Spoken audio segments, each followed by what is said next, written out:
High school sports, the girls state soccer big school tournament kicks off with regional play this week. BTS on three! 1, 2, 3, BTS! The Morton Potters, BTS, bring the stuff, the good stuff tonight. 2 minutes in, it's Georgia Farrell to Addie Day, and Addie Day, the senior, fires and scores. Later, Drew Muchler will fire it in the box, where Georgia Farrell, falling down, will shoot and score her own goal this time by Georgia.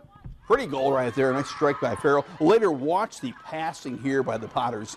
Georgia Farrell is going to send it to Sophia Davila.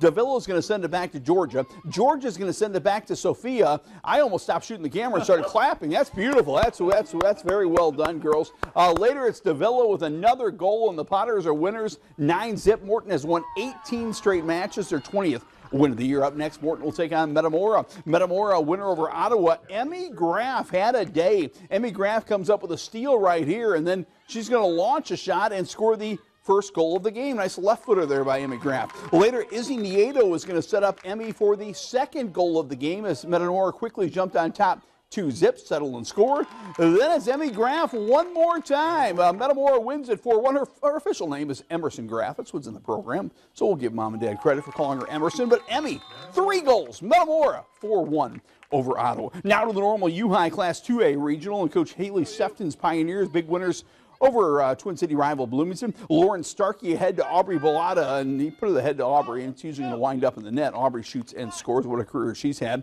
Later, Peyton Matheson to Cecilia Willie, and Willie with a nice goal right here by number 8. Nice strike by Willie.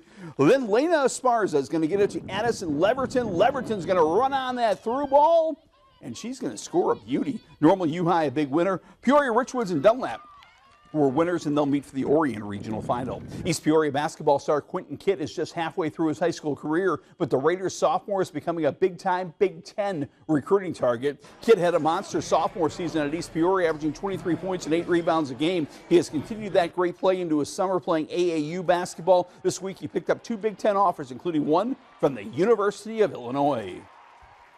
It's crazy to hear from a Big Ten school that's pretty big like that. Obviously, you're state school, pretty big. It's just a blessing, honestly. I have some interest from like Ohio State, Indiana, Purdue, and Iowa right now. But Illinois and Northwestern have offered? Yeah. You know, he's 6'6", and he's long, 6'10" wingspan, you know, at a guard spot. That's very appealing to a lot of Division I coaches. His interest is really blowing up. As you can see, Quentin is working out with Peoria's legendary coach David Williams at that classic Hannah City gym. Love the wood paneling. From a sophomore with a Big Ten offer to a Peoria Richwoods freshman with an Arizona State offer, Amarion Smith-Holly had a breakout year as a high-scoring freshman guard at Richwoods. Now he has his first D1 offer. It's a good one. Arizona State has offered Amarion Smith-Holly. Congratulations. NBA Hoops.